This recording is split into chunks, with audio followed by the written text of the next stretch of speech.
welcome Rotarians and guests to this beautiful spring in Toledo, Ohio. Today we welcome Dr. Marianne Gawelek from the Lourdes University. But before we get there, Mike George will lead us in reflection, and Whitney Rothkar will lead us in the pledge.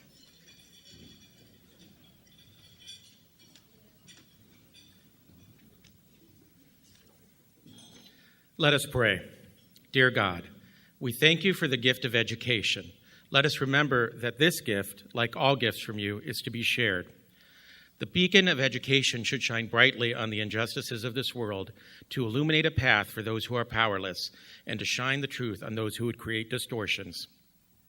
As Rotarians, we must carry the torch of knowledge and truth in all we do, so we may serve others before ourselves. Let us strive to emulate the founding principles of Lourdes University and the Sisters of St. Francis. That is, let us be a community of learning, reverence, and service to others. Amen.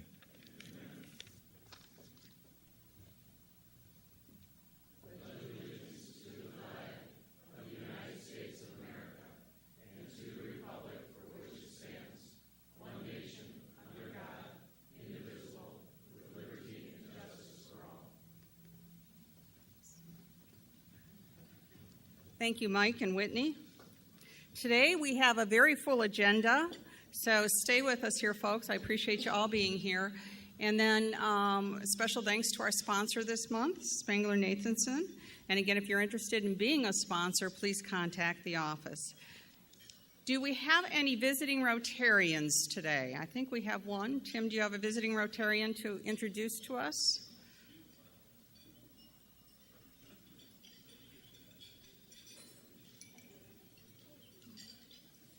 Hi, fellow Rotarians. So I took a trip up to Ann Arbor and met a friend and brought one back. So this is Steve Pierce. He's an investment advisor with Pierce Financial. He's a fellow Rotarian for Ann Arbor.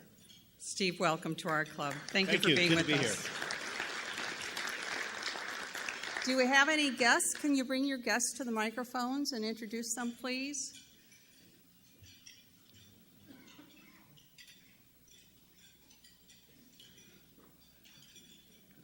President Sharon, I would like to introduce our principal from the Toledo Maritime Academy, Aaron Lusk, and our high school English teacher, Liz Robertson. Aaron and Liz, welcome.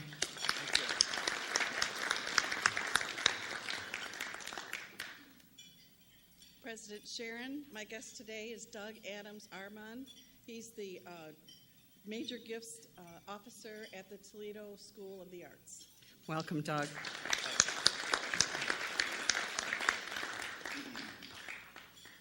President Sharon, I have with me Kim Danes, the Development Director for the Ability Center.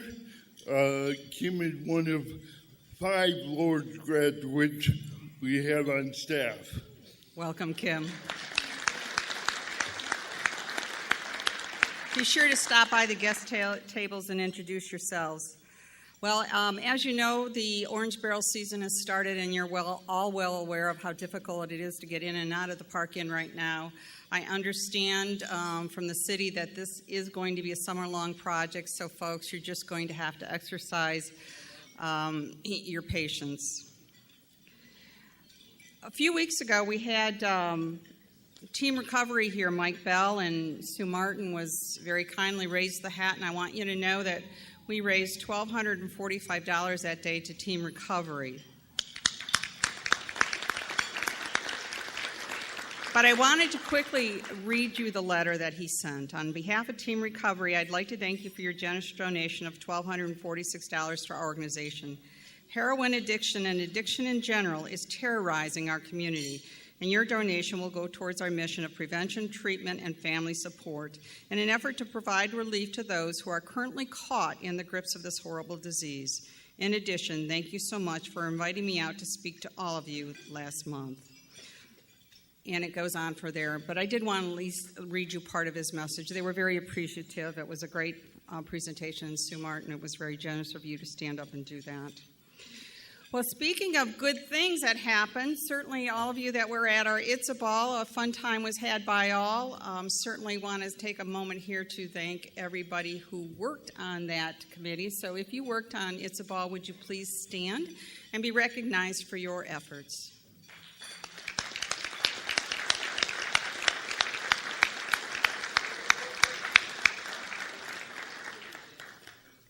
Because of your efforts, our club we figured the finals are going to come in somewhere around the mid-80s, and that's a great start for our transformational project. So good job by all.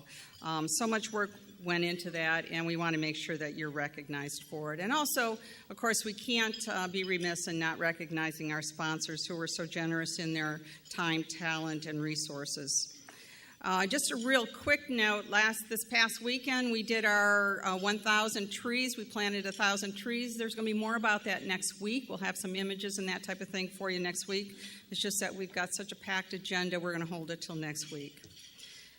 At this time, I'm going to invite Rachel Hobson to come up and, number one, introduce her students, and from the TSA that we missed earlier as guests, and also to introduce Thomas Perkins. If you remember last year, he was our four-way speech contest winner. Rachel? Good afternoon, Rotarians. Pleased to see you all. Well, the Toledo School of the Arts students are not my students. Thank you, Sharon. No. Leslie came, their teacher, with them. If the students could stand, and the volunteers who met with these students, we're very pleased to have you all here. We had 21 students join us today for interviews in the lunch program, so let's give them a round of applause.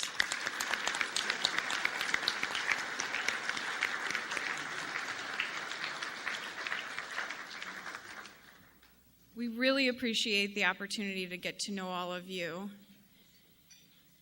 So the next piece of business here, Thomas, if you want to come on up here.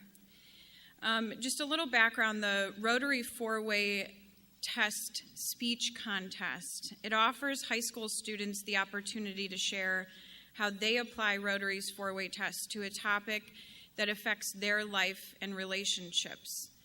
This important project also offers Rotarians the opportunity to learn from our future leaders.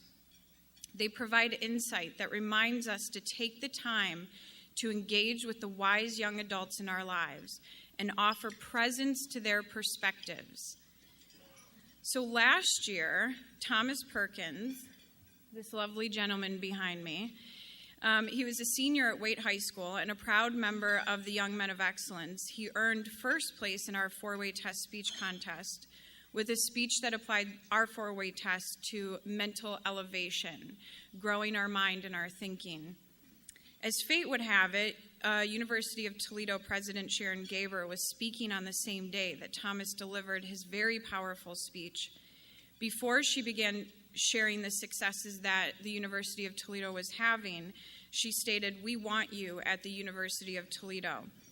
And she delivered on that statement.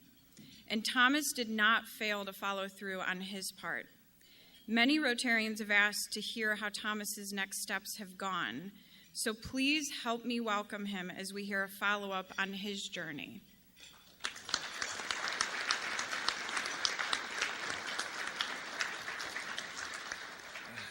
Good afternoon, Rotarians. It's a pleasure to be back. As you've already been made aware of, I'm Thomas Perkins, the 2017 four-way speech test winner. Now, in the past year, I've graduated high school, got accepted into the university, and obtained 3 jobs that I am currently working simultaneously.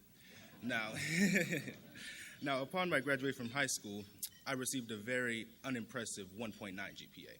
My first semester of college, I received a 2.4, and now I am at a 3.1. So I'm slowly but surely, thank you. So I'm slowly climbing back to my target 4.0. And as far as my jobs go, I am a trained conductor and a carousel operator for the Toledo Zoo. I am a youth flag football referee for the YMCA, and I'm a valet driver for the UT Medical Center. And I am sorry, I should have really written this down. But I'm a member of Brothers on the Rise at the university, and in an attempt to hopefully join you folks one day, I am a Rotary member. Yay. And yeah.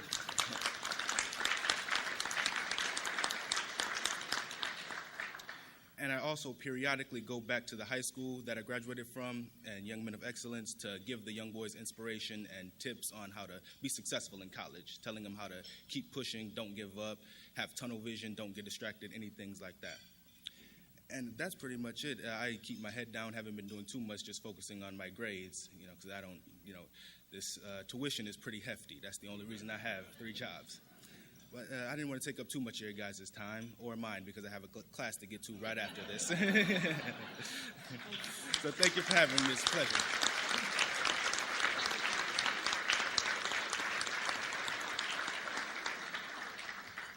Thank you all for being so supportive of him. It's been such a privilege to get to know him through the past couple of years. So this year, Marcus, if you'd like to come up, our 2018 winner, Marcus Anderson, comes from the Toledo Maritime Academy. He's a junior planning to attend The Ohio State University in the fall of 2019. Last weekend, the day after It's a Cabaret, early in the morning, Marcus traveled to Van Wert with his family and his English teacher, Liz, who we love having here today, to participate in the District 6600 four-way test speech contest. We together watched students from 24 clubs apply the four-way test to a diverse range of topics. If you ever get a chance to go in the future, it is so worth the time. So they applied the diverse range of topics such as bullying, panic attacks, gun violence, the Me Too movement, and even time management, which I really appreciated. To name a few, Marcus represented our club with courage and grace, bringing forth a deeply personal topic. So please help me welcome him as we have the privilege of hearing his speech today.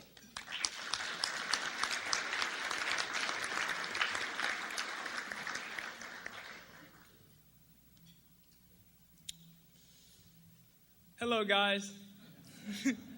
So, again, my name is Marcus Anderson, and when I was first given the prompt from the Rotary Club, I was actually in speech class at the Maritime Academy working on an assignment. The assignment was to create an obituary, and I didn't want to be like everyone else and write about a dead animal or a dead parent or just another family member. So I decided to write about a relationship. So I'm going to talk about that relationship here.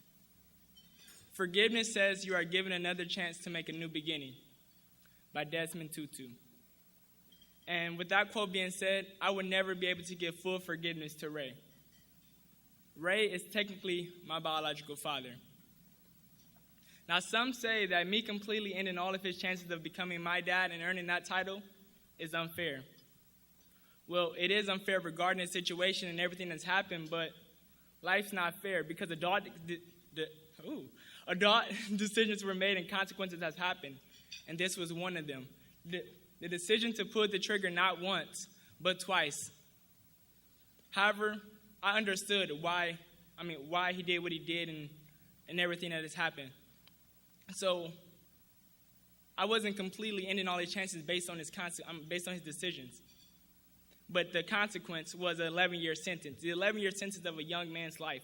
My life, a man who's trying to be something in this world. A man trying to be a man. So the absence of the person who's supposed to teach me how to be a man was basically gone. The incident occurred when I was 7 years old, actually the night before Easter. This is one of the few holidays that I would actually spend with this man, and it was gone. So instead of me waking up that dreadful morning, getting ready to go to his house, I woke up to my mom telling me, "You don't have to get dressed this morning. Your dad's been incarcerated." So this makes 9 years since I've seen this man. I'm not on his visiting list, and that's probably one of the reasons why, too. I'm 16 years old now, but now I finally get the comfort taken off my back from me trying to tell myself that I'm a bad person, or I'm a bad son, because I completely ended all of his chances. But now I realize that I'm not wrong, that what I've done is okay, because I no longer have to play the acting role of a son who's ready, who's eagerly waiting to to build a relationship with their father. And my conscience is now clear. And now that I finally got to write this Rotary speech, I just feel that way. Because love was something I know this man had for me without a doubt in my mind. But without action he was unfortunate and unable to give because he wasn't there, the love was meaningless. those weekends at Dad House or going outside to throw a football, things that people take for granted. Those are things that turn into memories I don't have, memories I won't have to pass down to my family if I ever choose to have one. So if you believe that my actions aren't fair, for me to completely end all of his chances, ask the man whose life ended wasn't fair. Manslaughter was ultimately the crime that ended Ray's chances of becoming my dad. So the truth is, I think it's okay for me to declare my independence from him, because now I no longer have to have that on myself, that pressure. But it is unfair to him because I know he wanted to be in my life. And will it bring goodwill and friendship? It will bring goodwill to me because, again, I no longer have to carry around that burden on my back and act like everything's okay and just put on this picture-perfect face and act like I will have the perfect family that everyone imagines. So Ray didn't pass the 4-way test, but I did. And now after I've done this speech and I'm here today, it's like a lot of stress taken off of me compared to when I was at the contest doing it. It was a lot of pressure. So I commend you guys for being here with me. And I am excited to do another speech because I want to enter next year. It would probably be a totally different topic. But yeah, that's me.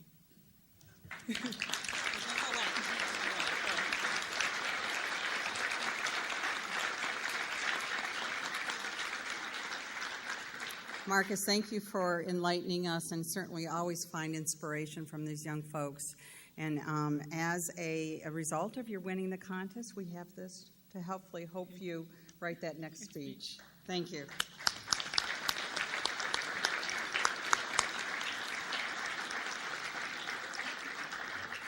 Next, I'm going to invite Bruce Seeger and Clyde Scholes up to introduce some new members to you.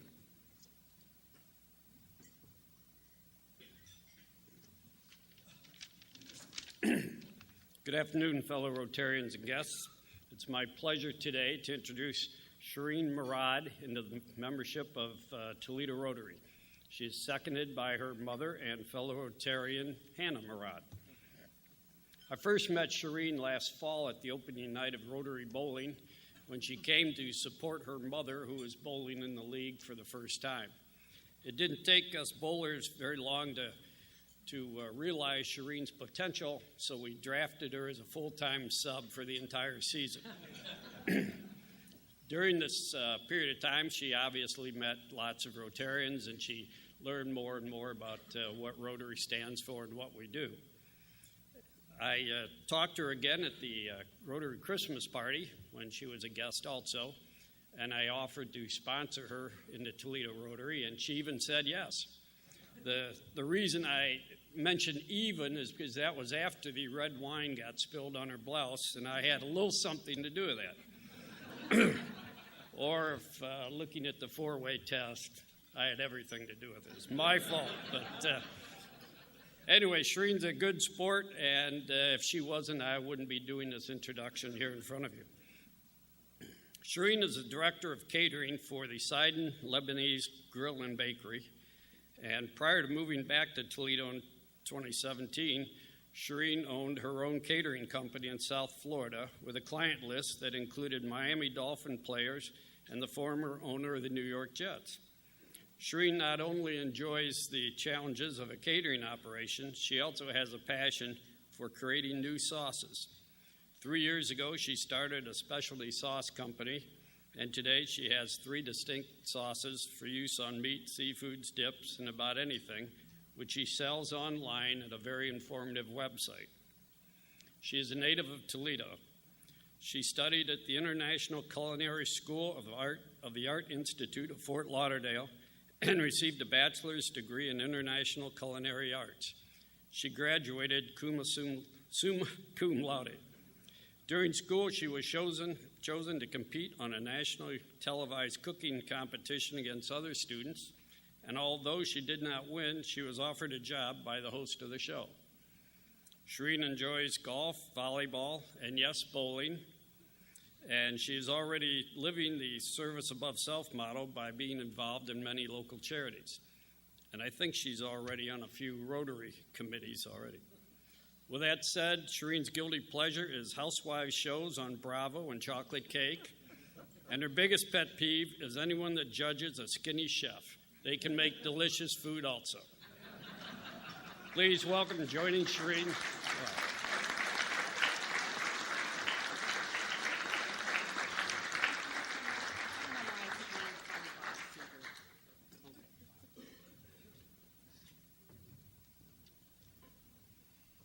You're a hard act to follow. Wow. I'm happy to introduce Kathy Selking this afternoon. Kathy is the library's newest development manager. She heads up fundraising events, volunteers, and is a liaison for both our affinity groups of the Library Legacy Foundation and the Friends of the Library. Kathy has been in Toledo almost 3 years now. Prior to working with us, Kathy worked for the Toledo Zoo under fellow Rotarian Mary Federke. We all know how wonderful Mary is, and maybe we should put her on the spot and ask her who she prefers to work for. Kathy has been in the Toledo area for more than 3 years, her hometown being Fort Wayne, Indiana. She moved to Toledo for her husband's job. Her family owns multiple international truck dealerships, 6 in Indiana, 2 in Ohio, and 1 in Michigan. When they purchased the dealerships in this area, Kathy claims her family got voted off the island and sent her over here, which has worked out very well for us.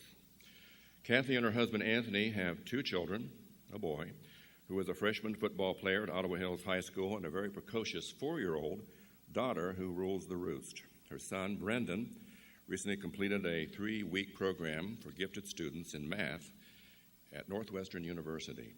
Even though they have moved to the area, they have chosen not to become fans of either Ohio State or the University of Michigan, which is an alma mater of both of mine, the preference being Notre Dame. We have chosen to overlook that character flaw.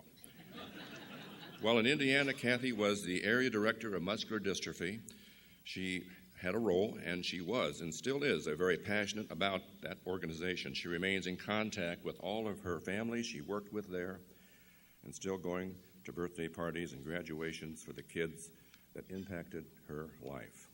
While working for the MDA, she often led the country in special event fundraising, beating out other metropolitan areas, including New York and L.A. Kathy is a certified fundraising executive and has trained fundraisers on some of her library-related programs. She brings a lot of energy and passion to the library. Rarely a late day goes by that she does not come charging into my office with a new idea or plan. In her brief time with us, she has reworked all of our giving policies, taken on several responsibilities outside of her original job description, grown her team, and increased our annual campaign, and has landed quite a few new accounts and major gifts. Very proud to have her as part of our team here in Toledo. Please join me in welcoming Kathy Selking to Toledo Rotary.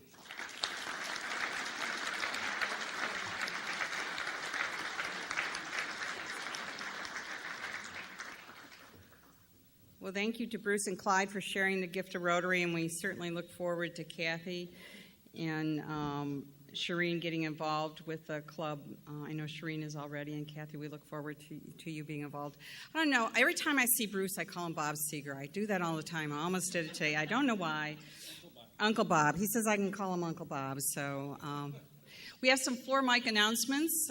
Scott Hinshaw, Gary Corrigan, followed by Zach Isaac. If you're not Rotarians, I'm not wearing a gold vest today. Had to be there. We have a service project, community service committee service project coming up in May. It's scheduled for the morning of Saturday, May 19th. It's the Kids Against Hunger Food Pack.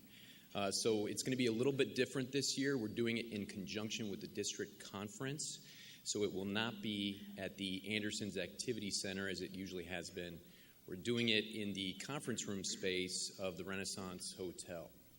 So Emily's going to put together a Sign Up Genius sign-up list, and we will have more information about it in the future in the Spoke. So if you want to participate, please sign up. Thanks. Thank you, Scott. President Sharon, we have an opportunity from the Community Service Committee again the Sound the Alarm campaign. It's sponsored by the Red Cross. Their campaign is to put fire alarms in area homes in the Central City.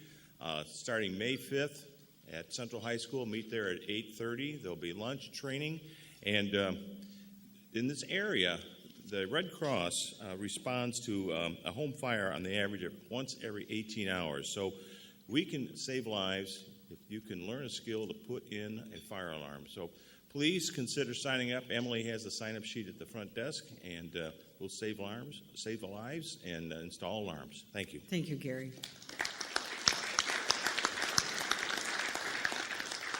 President Sharon, Brent Cousineau and I are pleased to report we have 42 new members this year. Congratulations. Against great our job. goal. This committee deserves a round of applause. They've done a great job. 14 of those 42 are under 40. And our goal, I want to remind everybody, is 75 this Rotary year. So we encourage everyone to continue bringing their guests and then following up. That's the key, is to follow up after bringing them to guests. We also, I guess, would like to encourage you to bring guests and friends to the Rotary events like it was just announced, because that is one reason Shireen joined, is because of the participation. She came as a guest, and we've had others. So keep up the good work. Thank you. Thank you very much. At this time, I'll invite Mary Mancini to come up and introduce our speaker today.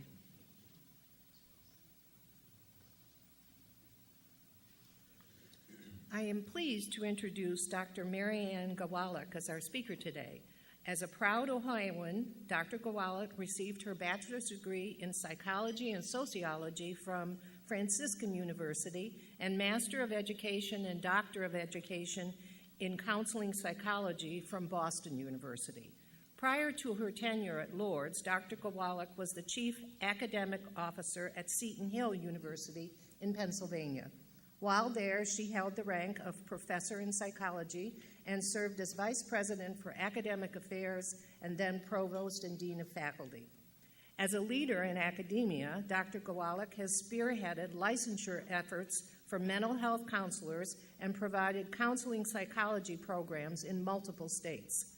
Her scholarly interests include the study of gender's impact on teaching and learning and the exploration of how technology can facilitate the development of critical thinking while engaging learners.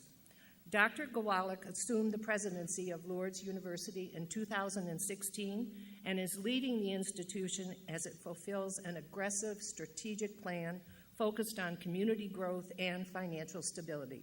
We look forward to her presentation.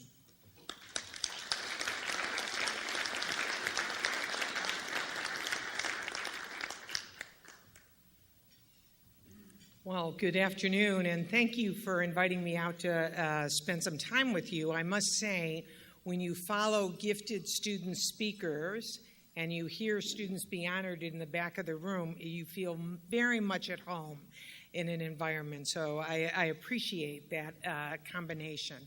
I want to start today and talk about the higher education landscape as we think about what does this educational experience really mean to us.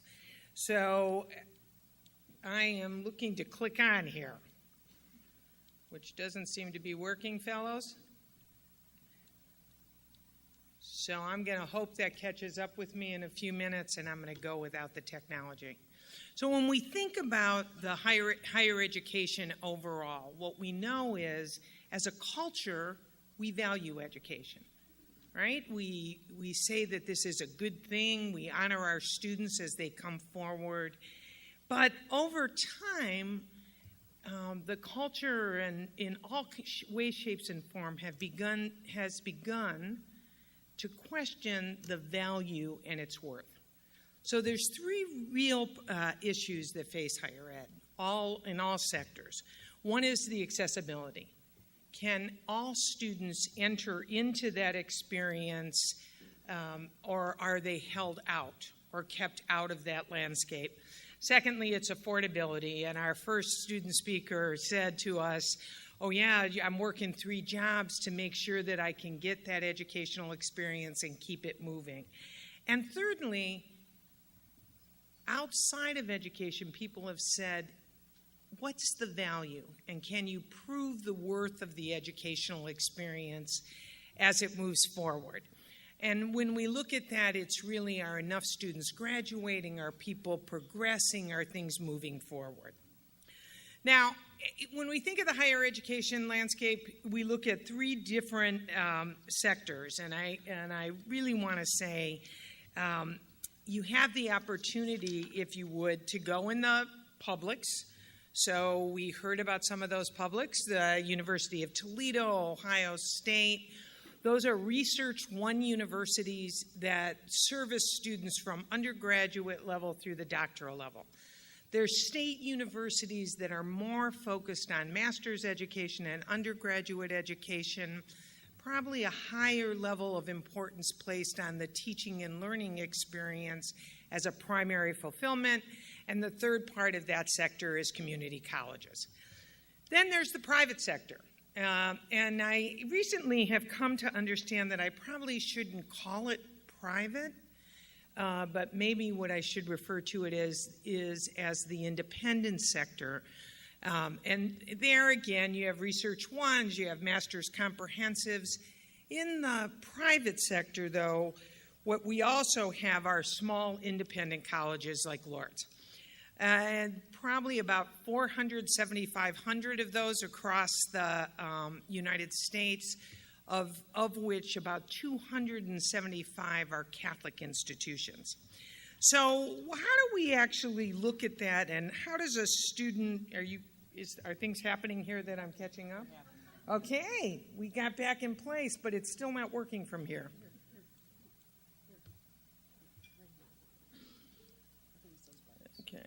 Okay, so we talked about that. When we think about the marketplace for higher ed, this is what I want to say. We have traditional age students, and that's what we usually think about for higher education, 18 to 22-year-olds. All of you have heard the demographic picture. Those student numbers are decreasing as population has decreased in that sector. Hardest hit are the states of Ohio, Pennsylvania, Michigan, and Indiana, with a decrease in student numbers. The second set of population are the working adult students. And those working adult students are folks who either didn't have an opportunity to go to college or university, or chose not to seek education when they graduated from high school, or didn't graduate from high school and started picking up their education as adult. That demographic is increasing exponentially, and that when we look at the 2020 prediction, we anticipate that about 38% of the college population will be working adults. And finally, there's graduate students. So in the old days, and when I look out in the audience, some of you would join me when you graduated from college. When you got that baccalaureate degree, you thought, oh, I've hit the pinnacle of success. If you go down to folks about in their 40s, that's when we started seeing the shift to anticipate the requirement for graduate level work. And now increasingly across the professions, we're seeing that need. Now, I'm going to do this very quickly. These are the negative perceptions about independent education. We cost too much. I can challenge that. We have large student debt, even though the average student debt from a private institution is about the cost of a compact car. We're for the wealthy, and when I show you the Lourdes demographic, you'll understand that that's absolutely not true. We're too liberal in philosophy. That would take a whole speech. Liberal arts doesn't lead to professional training or preparation for career, and that we're not accountable or innovative. So those are the negatives. These are the positives. When you look at success stories from students who either have scholarship or who have given financial aid, you hear many stories of students working hard, achieving a great deal. Secondly, if you look at what independent colleges do in the region, what you see is an emphasis on economic development and a deep commitment to partnerships in the community. I would always ask when people say that private colleges or independent colleges are not affordable, that you actually look at the actual tuition price and compare it to the local publics. You'll be surprised at how similar that price point is. Completion rates are something I think every independent college president would say to you are our greatest point of pride. We graduate students at almost 20% higher rate than our publics in the state. That usually has to do with size and attention. I want to kind of say that, and that we have been particularly successful in completion rates with students of color and first-generation students. The last piece I would say is that non-traditional or working adult students have been served for a long time by the independents. That's simply because folks had an opportunity to find their way to those institutions, mostly because of size. And the new normal for independents really is related to partnerships, developing majors that are linked to career needs, a serious and intense focus on student success, and really trying to do cost controls. So, how do students choose where to study? First of all, if they have a major, they look and see if that's offered at an institution. Usually, if their families have gone to school, they assess the quality of the faculty. They look at the academic reputation. And for students, finances are really a little bit lower down that list. For parents, they often start there. They often are legacies. So if I were to ask you for the Lourdes students in here, our Lourdes alums or honorary degree recipients, I would say to you, are your children or are your grandchildren attending that institution? And having lived in Toledo now for 2 years, I know that's a question that UT folks often ask themselves. And the Rockets rotate by generation to the University of Toledo. The last piece about that choice really has to do with, does it feel like the right place? Is it the right size for me? How does that work? Now, when I think about how students choose Lourdes, you follow that exact list. Academic quality, student-centered faculty and staff, a place that supports community, a safe campus. I think we were rated the number 3 safest campus in this region last year. A big plus for anybody who studies at Lourdes is they live in apartment-style residence halls. So for those of you who went to college in little block dorms, those are no more. And probably a significant point for to come to Lourdes has to do with our Franciscan values. And Mike, I was deeply touched that in our prayer this morning, you talked about that value of reverence, academic excellence, and community. So once students get there, what do the students look like? 46% of the student body at Lourdes are first-generation students. 45% of the students at Lourdes receive Pell Grants. That means they're economically challenged. 26% are students of color, 67% are female, and our largest area of study is nursing.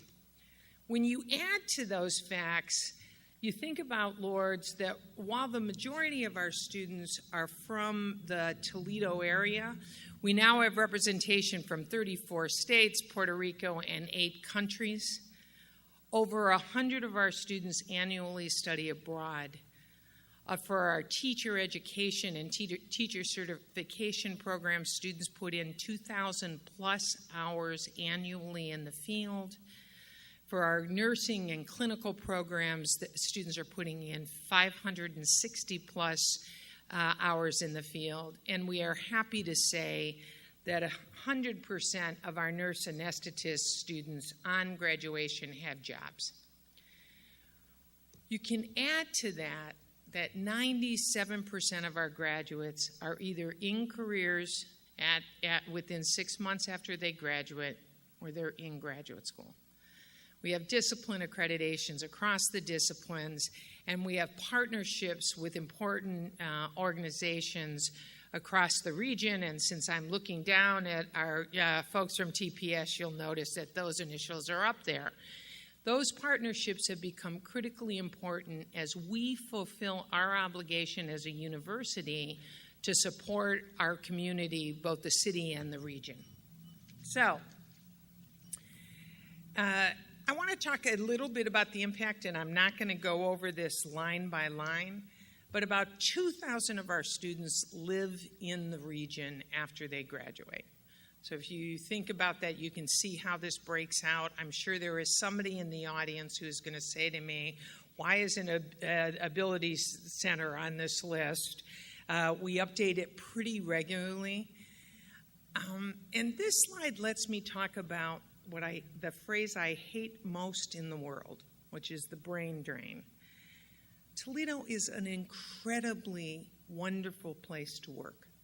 But sometimes if you come from Toledo and you go to Toledo educational institutions, you want to try something different, something bigger, something unique. What the regions benefits from is folks who take flight and return. And so if you watch the demographics of folks who graduate from our local universities, what you see is the vast majority of those students, as they have children, return to the Toledo region. And so I don't really think about that brain drain too much. I think it's overemphasized. I think we have to see this as movement. What's important to think about when you look at those criticisms in higher education about not being innovative, at Lourdes we take very seriously the challenge to offer a learning, high-quality experience to all potential students, and to deliver that academic experience from a variety of academic formats at a variety of times that fulfill those learning needs of the particular students. So, some features you should understand. Lourdes has made a strong commitment to use the Toledo region as a learning lab. We engage in partnerships with companies for internships, for shadowing experiences. We engage with the arts, with the library, with the Toledo Ballet, with the Mud Hens, to make sure students as they study have a real live experience. And we emphasize that experiential learning. And our commitment to using the region is to improve the ability for students to graduate in 4 years. So higher ed gets evaluated on graduating students within 6 years. We are very mindful that when a student steps on our campus, we want that student, while we love them, to be able to leave in 4 years. I also want to talk about technology and learning. Lourdes has put on our as a major element of our strategic plan, becoming a smart campus. And I'm using that word smart in parens, think technology. The reason why we're doing that is that we believe, and certainly my own research tells me, that students today, so if we looked at the students from the Toledo School for the Arts, or if we looked at these students from TPS, actually have a different functioning brain than I do. They're used to bringing in information in a different way, storing that information in a different way, and coming and problem solving in a different way. So the one thing I can tell you, in the high schools, probably in the grade schools, I'm sure in colleges, there are no longer element charts. We took those down because people asked their Siri what the element is for whatever chemical they're talking about or element they're talking about. And so as we begin to shift in the educational experience, we at Lourdes believe we need to pump up and use the robustness of technology to increase students' learning.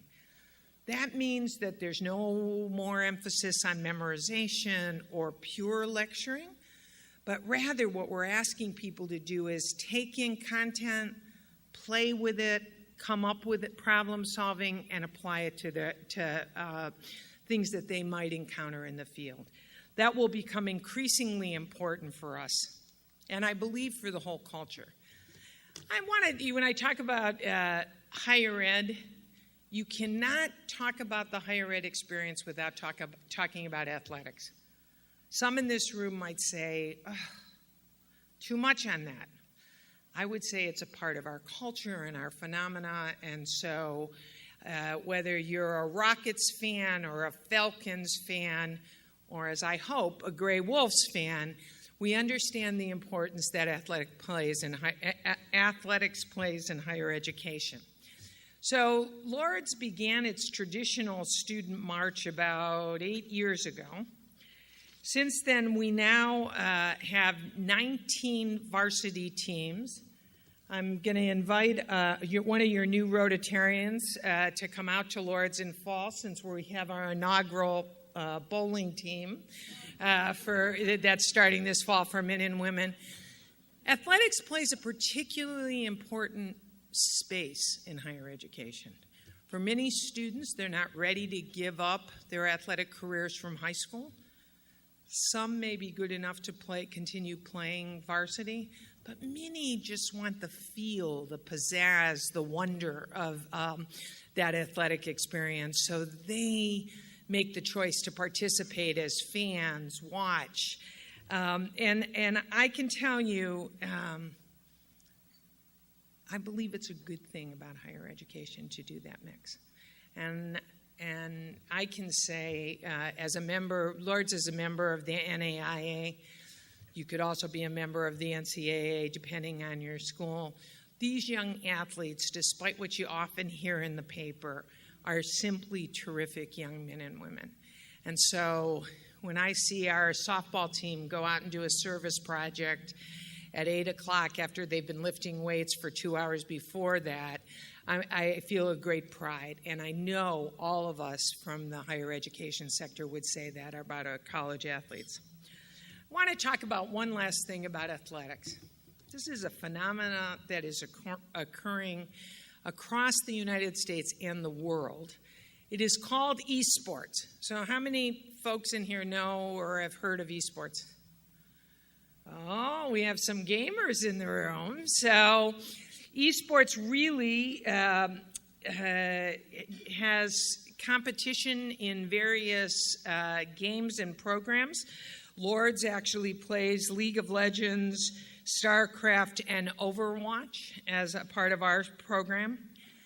On an average Saturday morning, between 110 and 180,000 people watch Twitch TV and competitions in esports. If you took that to an international level, this was hard for me to imagine, I must say, you get up to almost 500,000 people. So if you have not ever watched an esport game, I encourage you to do it. Would welcome you out to our campus when a game is in season. I don't quite have those down yet, I confess. Growing population across, growing in interest and passion across the higher education sector, more moving into athletics at a dramatic level in the private college sector, although I would be remiss if I didn't say that the Gray Wolves beat the University of Notre Dame, although I too am a fan, this year, and also beat University of Michigan and University of Missouri this year. So it kind of levels the size playing field in this one. I guess I would like to end by saying I would hope as members of the Rotary that each of you would carry a deep commitment to supporting education in whichever way you can, at the K through 12 level or at the higher education level, that you, when you hear kind of random statements about money being wasted or education not leading to preparation for the workforce development, that you take the time to challenge those kind of comments. And if you yourself believe that or make them, I certainly would love to have a cup of coffee with you to talk about why there is such an essential value to higher education. And I'm sure any of our local college presidents would welcome such a conversation as well. Okay, I'm going to close up and ask for questions.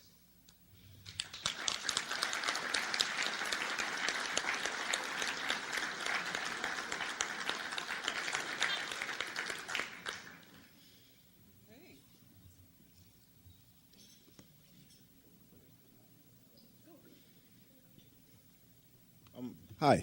Hi. My name is Carpenter. You can just call me Carpenter.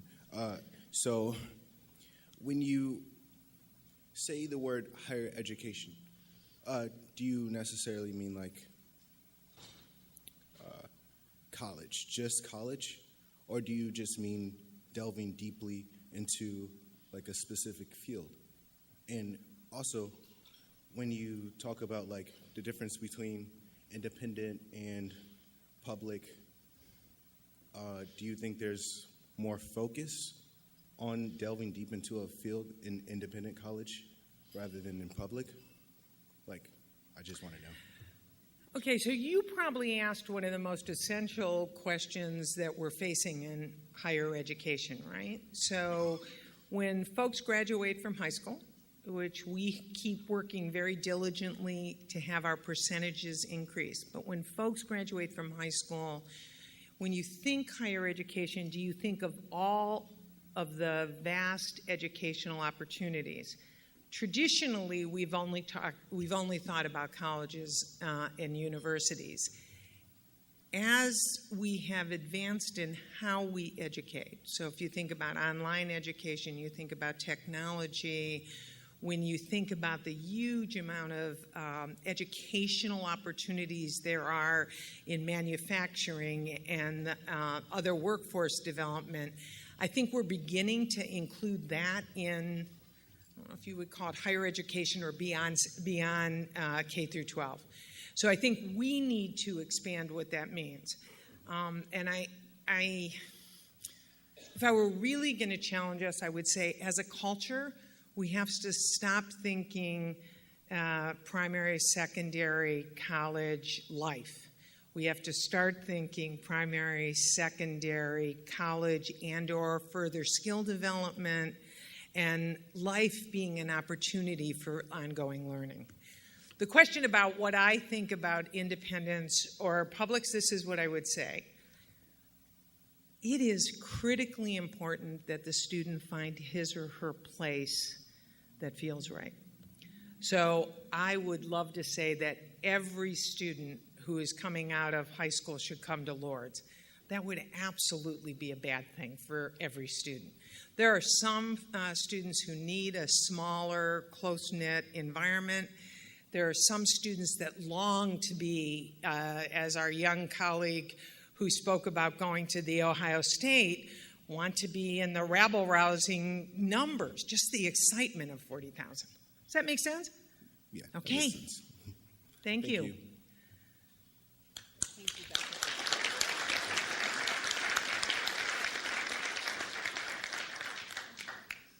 Well, thank you, Dr. Gawelek, for that inspiring preview of education today. As a thank you, the Toledo Rotary Club is going to make a donation in your name to the Polio Plus Foundation.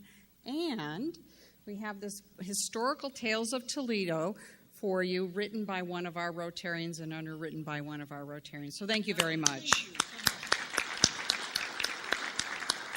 Wanted to give everybody a heads up. Starting in May, we will begin having pre- and post meetings with regards to what our next transformational project will be.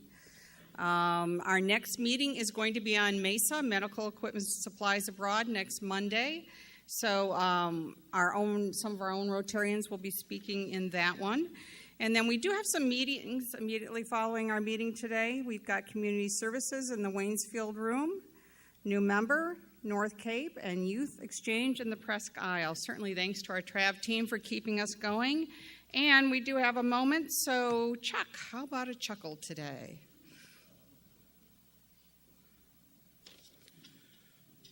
Herb Schreiner was an American humorist, radio personality, and television host. Schreiner was known for his homespun monologues and was frequently compared to humorist Will Rogers. He started out and had a show on NBC that lasted 15 minutes. They had 15-minute shows, and one of his writers at age 17 was a guy by the name of Woody Allen. At any rate, Schreiner was born Herbert Arthur Schreiner in Toledo, Ohio on May 29, 1918, and was the son of Peter and Edith Schreiner. He died on this date in 1970. Here are some quotes from Herb Schreiner. "My wife does wonderful things with leftovers. She throws them away. Doctors perform surgery only in necessary cases. He will not touch you unless he desperately needs money." Yeah. I've made quite a name for myself back home. I left when I found out what it was. And conversation is when three people stop at the corner to talk. Gossip is when one of them leaves. Thank you, past President Chuck. Thank you so much for being here today, and I encourage you to go out and make a difference in the world. We are adjourned. Another Zach. You who are on the road must have a code that you can live by, and so become yourself, because the past is just a goodbye.